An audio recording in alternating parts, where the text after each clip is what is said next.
Hello and welcome, my fellow modeling and tabletop gaming enthusiasts, to the Mediocre Modeler Show. So, kind of a, I don't want to say blast from the past, even though it's been quite a while since the last update on this project, but we're diving back into our Marine Corsair project, our quarter scale Tamiya F4U-1A project. I think it's a 1A. At least that's what the kit was. I can't remember exactly what we're modeling it as because it's been a while. It's been a while. Got busy, but we're back on it.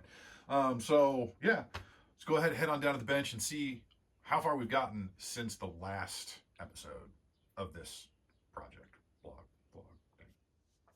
This is where we are currently sitting. So I know it's been a little while, but I managed to get the canopy masked, and we've got our first color down. Also did the viewport window in the bottom, which was blanked over in most of these later model Corsair, late mid model Corsairs. Excuse me. So you might be questioning why I've got color on before primer. And that's kind of a scale modeler's trick. So all of this will be left clear. So you'll be able to see the green interior color when you look through. So that's kind of an old modeler's trick, is you mask your clear parts, then spray the interior color, then prime them, and then, do the rest of your painting. So yeah, that's what we did. And then I don't know if you'll actually be able to see it, but then you'll be able to see the green on that window there when the masking is off. I don't know if you will or not, but it's a possibility. You might be able to. We'll have to see. But yeah, so the next step is going to be to get this bad boy in primer, which shouldn't take terribly long. I think we'll just do good old-fashioned black primer. I do need to remember to mask off the interior of the engine cowling there. Don't want our green paint. By the way, this is MIG, Ammo by MIG, interior green zinc chromate, whatever you want to call it, basically US interior green. So we'll go ahead and get some primer on this bad boy, and then we'll be back. So yeah, show you how it looks in primer. Well, this bird looks a little different than the last time you saw her. I can tell you that. I've forgotten to put the aerial on again, but that's not a big deal. So, the last time, yeah, you just saw the clip, which was actually probably about 2 months ago. It's taken a while to get all this to this stage, but here we are. So, it's been primed, good old black primer, as always. I think I used Army Painter because it was middle of winter, so I had to do it indoors, so we did it with the airbrush. Black primer all over, and then a white panel highlight with the airbrush. And let me tell you, that was a chore. That took multiple sessions over the course of several nights. Is not perfect, but is going to be good enough for what we're going to do. Maybe 15 years ago, I probably would have primed the whole thing gray and then done a pre-shade with black on all the panel lines. Might have saved me some trouble rather than trying to fill in all of these panels. But we're going to have a similar effect either way. So next up is going to be the fun part, but also kind of the nerve-wracking part, because we're going to start putting actual color on it. So 3-tone scheme, it's fun. We're going to do satin white, intermediate blue, and then sea blue on top. Little masking will be involved, but mostly it's going to be freehand. I'm kind of looking at that bird cage that I've got over on the shelf that I've previewed in the past. So I got to, like, this is actually the intermediate color, the mid-tone. The wings, the outer portion from the wing fold outwards is actually the intermediate blue, but then we've got white here, a little bit of white here, and then it kind of comes down like that, and then picks up again, and then, yeah. So it won't be too bad.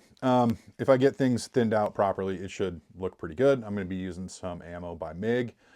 I'm actually going to be starting with some of the Atom paint, the new ATOM line from MIG. I really like the Ammo by MIG, but it seems like they're phasing all of that out, unfortunately. So finding replacements for some of my armor colors is being a little annoying. Anyway, yeah, so that's going to about wrap this up for this portion of the project. And then, of course, yeah, we'll get that on, and then we'll finish up with all the other good stuff. Still quite a fair bit of work to do, but we'll get there in the end. No worries. And there she is, folks. There's where we're at on this project. Honestly, I'm probably going to try and put it off for a couple of days, a couple of weeks. I've done three-tone camo before. I'm not afraid. I'm kind of a little afraid to do it again. And it's not that it was so bad. It's just, it's a little time consuming. So whatever, we'll get to it. No big rush on it anyway. It's very different in the days as a child when I would build a model kit in an entire day, slap some terrible paint on it and try to get some decals on and call it good, and then just, fly it around the house.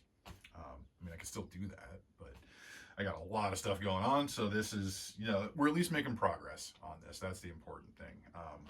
So yeah, it's good to get back to it. I mean, I do love the Corsair. It is a really cool looking airplane, and I love the three-tone scheme. So it's good to get back onto it. And I think this is going to be a nice little display piece for a display board someday. So yeah, hope you guys enjoyed that little update. Kind of short and sweet this week.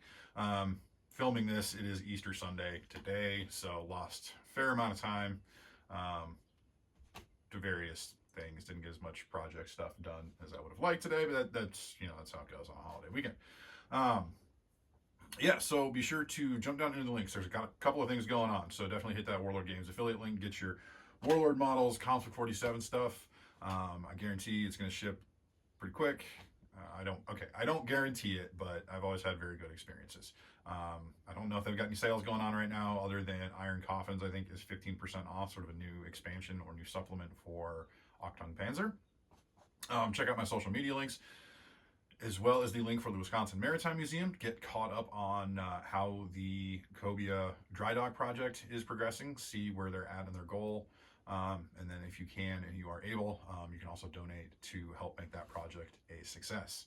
I think it's already arranged what they're going to do, when they're going to do it, but I think the more money they raise, the more that they can do, because they won't know the full extent of what needs to be done until they actually get her out of the water. So the more money that they're able to raise, the more issues that they may not know about, they'll be able to address. And obviously we want to keep her afloat for as long as possible, because she is a fantastic museum piece.